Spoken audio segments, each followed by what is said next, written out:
बिहार विधानसभा चुनाव के लिए बाहुबली नेताओं के बच्चे भी अपनी किस्मत आजमाने को तैयार हैं।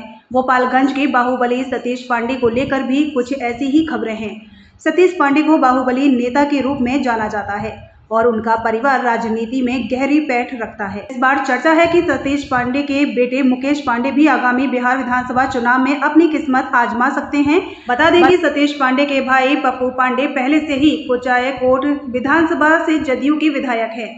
वहीं उनकी पत्नी दिवंगत उर्मिला पांडे गोपालगंज जिला परिषद की अध्यक्ष रह चुकी हैं।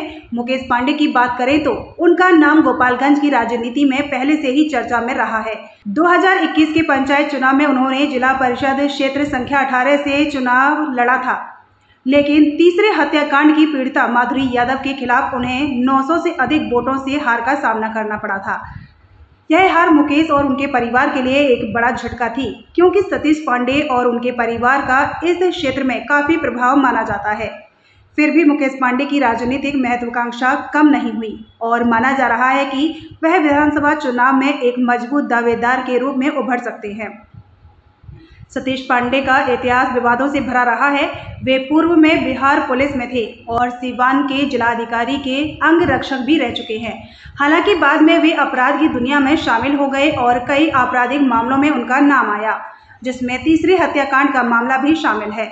2022 में साक्ष्य के अभाव में सतीश और उनके बेटे मुकेश को इस मामले में बरी कर दिया गया था। इस बरी होने के उनके परिवार को राजनीतिक रूप से फिर से सक्रिय होने का मौका दिया है।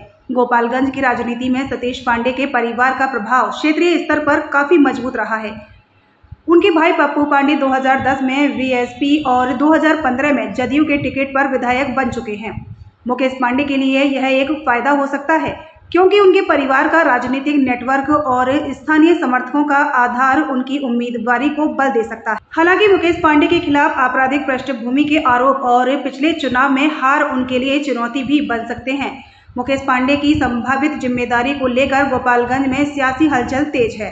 स्थानीय लोग और राजनीतिक विश्लेषक इस बात पर नजर रखे हुए हैं कि क्या मुकेश जदयू के टिकट पर चुनाव लड़ेंगे या फिर कोई अन्य रणनीति अपनाएंगे। मुकेश पांडे के परिवार की राजनीतिक पकड़ और सतीश पांडे की बाहुबली छवि उनके पक्ष में जा सकती है, लेकिन विपक्ष दलों खासकर राजद और कांग्रेस की ओर से कड़ी टक्कर मिलने की संभावना है। आगामी विधानसभा चुनाव में गोपालगंज की सीटें विशेष रूप से कुचायकोट और हथुआ चर्चा का केंद्र रहेंगी। मतलब ये कि इन सीटों में से किसी एक पर मुकेश पांडे की दावेदारी हो सकती है।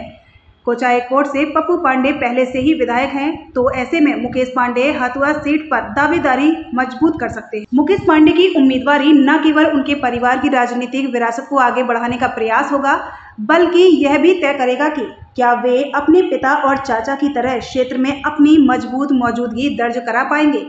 इस चुनाव में उनकी जीत या हार गोपालगंज की राजनीति में नए समीकरण बना सकती है। मुकेश पांडे गोपालगंज में एक युवा नेता के तौर पर आगे बढ़ सकते हैं।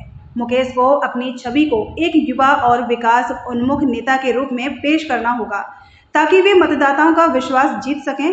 बीते कुछ समय से वह अपने चाचा पप्पू पांडे के नक्शे कदम पर चलकर समाज के लिए भी कुछ न कुछ करते नजर आ रहे हैं।